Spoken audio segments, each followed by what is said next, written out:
YouTube के सभी दर्शकों को मेरा नमस्कार। आप सभी को राधे राधे, जय श्री कृष्ण। जैसा कि आप थंबनेल में देख रहे हो, आज की क्लास हम करने वाले हैं सप्ताह 22 का दिवस 2। इसमें आपकी पाठ्यपुस्तक का लेसन 11 चल रहा है, जिसका नाम है the hare and the frog. तो प्यारे बच्चों, इसका पूरा का पूरा ट्रांसलेशन, पूरी कहानी मैंने एक वीडियो के माध्यम से आपकी टेक्स्ट बुक के हर एक शब्द का मतलब समझाते हुए वीडियो बनाया है। तो पहले वो वाला वीडियो देखें, उसके बाद आप सप्ताह 22 और 23 को हल करने की कोशिश करें, तो आप आसानी से सीखोगे और अच्छा सीखोगे। आज की क्लास में अंत तक बने रहें। इस क्लास में हम वर्कशीट आपकी 105 और 106 हल करने वाले हैं। तो चलिए आते हैं अपनी वर्कशीट की तरफ। ये आपकी वर्कशीट है, वर्कशीट क्रमांक 105। अब इसमें कुछ शब्द दिए गए हैं, इन्हें को आप पढ़ेंगे। ये सारे के सारे, जहाँ तक मुझे दिख रहा है, ये सारे के सारे एक्शन वर्ड हैं। क्या है? Action word. एक्शन वर्ड्स क्या होते हैं प्यारे बच्चों? एक्शन वर्ड्स क्या होते हैं, जरा बताओ जरा। कई बार इसका जिक्र हो चुका है। एक्शन वर्ड्स मतलब क्रियाएं होती हैं, जो भी हम कोई काम करते हैं वो हमारी क्रियाएं कहलाती हैं और उन्हीं को हम एक्शन वर्ड्स कहते हैं। जैसे जंप, आप कूदने का कार्य करते हो, JUMP जंप, उसको क्या कहेंगे? जंप। अच्छा, एक चीज़ और मैं तुमको बताना चाहूँगा प्यारे बच्चों। जैसे गो एक क्रिया है, एक्शन वर्ब भी कह लो, है ना। गो माने जाना। अगर गया मुझे लिखना होगा तो गो की पास्ट फॉर्म होती है वेंट, और तीसरी फॉर्म होती है इसकी gone, GONE, go went gone. तो जितनी भी आपको एक्शन वर्ब मिलेंगी उनकी प्रेजेंट फॉर्म भी मिलेगी आपको, और उसकी पास्ट फॉर्म भी मिलेगी, और एक तीसरी फॉर्म भी मिलेगी। ठीक है, तो हर एक एक्शन वर्ब की तीन फॉर्म आपको मिलेंगी, और आगे आपको ये तीनों की तीनों फॉर्म याद रखनी है। पास्ट फॉर्म तो इसी टॉपिक में हम सीखेंगे, बार बार आपसे पूछी जाएगी। ठीक है, जैसे ये लिखिए, ये पास्ट फॉर्म है। इसकी पहली फॉर्म होती है SEEC माने देखना। दूसरी फॉर्म होती है सॉ, ये पास्ट फॉर्म है। और तीसरी फॉर्म होती है सीन। इन तीनों फॉर्म्स को याद रखेंगे। एक ही वर्ब की तीन फॉर्म्स होती हैं, आप याद रखें। ठीक है, इसमें हमने लिख के भी दिया है इस टेबल में आपको। तो जंप का मतलब होता है कूदना। रीच का मतलब होता है पहुंचना, REACH, रीच मतलब पहुंचना। स्टॉप्ड, देखो ED लगी है, तो ED जिसमें लगती है वो पास्ट फॉर्म होती है, याद रखें। कौन सी फॉर्म होती है? पास्ट फॉर्म होती है। स्टॉप्ड, इसकी पहली प्रेजेंट फॉर्म क्या होगी? स्टॉप माने रोकना, इसमें ED लगा दो, स्टॉप्ड। ट्राई माने कोशिश करना, उसमें ING लगा दो, ट्राइंग मतलब कोशिश कर रहा। जिसमें ING लगी है उसका अर्थ होगा रहा। ठीक है, क्या अर्थ होगा? रहा। बिगिन माने शुरू किया, ये भी पास्ट फॉर्म है बेटा। इसकी फर्स्ट फॉर्म होती है begin, BEGIN, present form. Begin माने शुरू करना, बस स्पेलिंग में थोड़ा सा अंतर है। साउट SHOUT, साउट मतलब चिल्लाना। HELP, हेल्प का मतलब होता है मदद करना। PLAY, प्ले माने खेलना।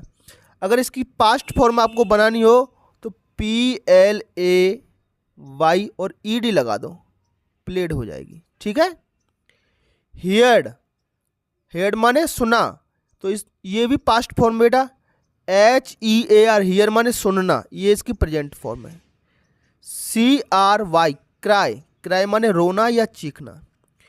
WENT, वेंट माने गया, तो इसकी प्रेजेंट फॉर्म होती है GO, गो। क्रॉक्ड, इसको बोलते हैं क्रॉक्ड, ED लगी है, तो ये पास्ट फॉर्म है बेटा।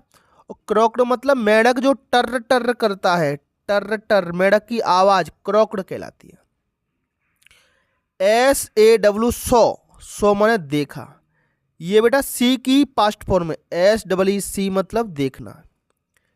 केम, इसको पढ़ेंगे केम, CAME, केम मतलब आया। ये कम की पास्ट फॉर्म है। कम मतलब COME, कम मतलब आना। फैच, FETCH, फैच मतलब जाकर लाना। कोई चीज़ आप लेने गए और लेकर आए उसको कहेंगे फैच। THOUGHT, थॉट, इसको पढ़ते हैं थॉट। बेटा ये थिंक की पास्ट फॉर्म है। THIN के थिंक माने सोचना और थॉट का मतलब होता है सोचा, past form. BRING, bring, BRING, bring मतलब लाना, कोई चीज़ लेकर आना। बेटा इसका ही होता है ब्रॉट, BROUGHT। अगर ब्रॉट लिख दें तो इसकी पास्ट फॉर्म हो जाएगी।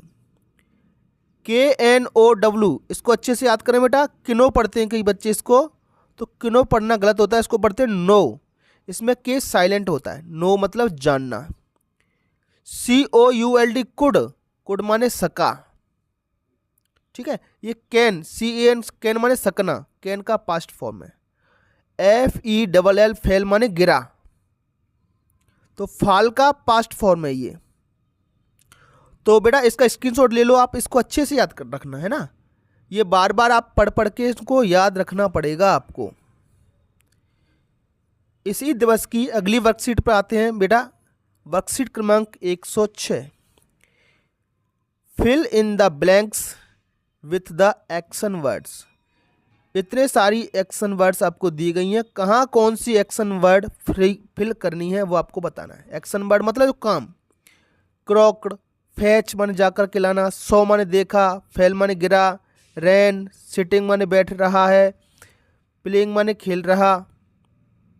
तो कहानी आपने पढ़ी है बेटा, उसी कहानी के आधार पर ये भरा जाएगा। ए बिग ग्रीन फ्रॉग, तो फ्रॉग इसमें नाउन है बेटा, तो ग्रीन और बिग क्या हो गए, इसके एडजेक्टिव हो गए। दोनों बता रहे हैं मेढक कैसा है, बड़ा हरा मेढक। तो इसमें भर दीजिए फेल। पहले में देखो 1 नंबर डाल दिया मैंने यहाँ पर। पहले में क्या भरेंगे, fail into a deep whole, एक बड़ा हरा मेढक एक गहरे गड्ढे में गिरा। देखो ये लिखा डीप होल, तो होल तो मेरा नाउन हो गया, संज्ञा गड्ढा, गड्ढा कैसा है, गहरा। वाक्य नंबर 2, ए हेयर वाज, तो हेयर इसमें भर देंगे ये 2 नंबर वाला प्लेइंग, यहाँ पर भर दो playing. A hare was playing in the tall grass, लंबे घास में एक खरगोश खेल रहा था। वाज मतलब था, प्लेइंग ING लगी है तो खेल रहा। प्ले माने खेलना होता है, आप जानते हो, इसमें ING लगा दो तो खेल रहा। वाज का मतलब होता है था, तो खेल रहा था। वाक्य नंबर 3, आई थॉट सो, मैंने ऐसा सोचा। थिंक की पास्ट फॉर्म में थॉट, मैंने भी ऐसा सोचा। क्रॉक्ड द फ्रॉग, फ्रॉग बोला, तीसरे नंबर पर भर देंगे क्रॉक्ड। चौथा वाक्य देखिए जरा, the hare ran off to fetch the ladder, खरगोश लेडर माने सीढ़ी लेने के लिए भागा। क्या लेने के लिए भागा, सीढ़ी, तो फैच भर देंगे इसमें, ये लिखा है फैच। वाक्य नंबर 4 में फैच भर देंगे। वाक्य number 5, he saw the frog, उसने मेढक को देखा। सिटिंग आउटसाइड द होल, जब वो खरगोश सीढ़ी लेकर आया तो उसने देखा मेढक तो गड्ढे के ऊपर बैठा है। और पहले मेढक कह रहा था कि नहीं नहीं मैं नहीं निकल सकता इस गड्ढे से, मेरी मदद करो। पर जैसे ही वो खरगोश सीढ़ी लेकर आया तब तक मेढक गड्ढे से बाहर। क्यों, क्योंकि उसमें गड्ढे में सांप आ गया, तो उसके डर के मारे वो चक के बाहर आ गया वो। तो बेटा ये था आपका डे 2। इस डे 2 की ये क्लास यहीं ख़त्म होती है। तो आपको हमारा वीडियो कैसा लगा कमेंट बॉक्स में हमें ज़रूर बताएं। इसके साथ साथ आप हमारा वीडियो मध्य प्रदेश के किस ज़िले या शहर से देख रहे हो तो वो भी हमें कमेंट करके ज़रूर बताएं। तो चलिए बच्चों, फिर मिलेंगे अगली क्लास में। तब तक के लिए आपका दिन शुभ हो। Have a nice day and thank you.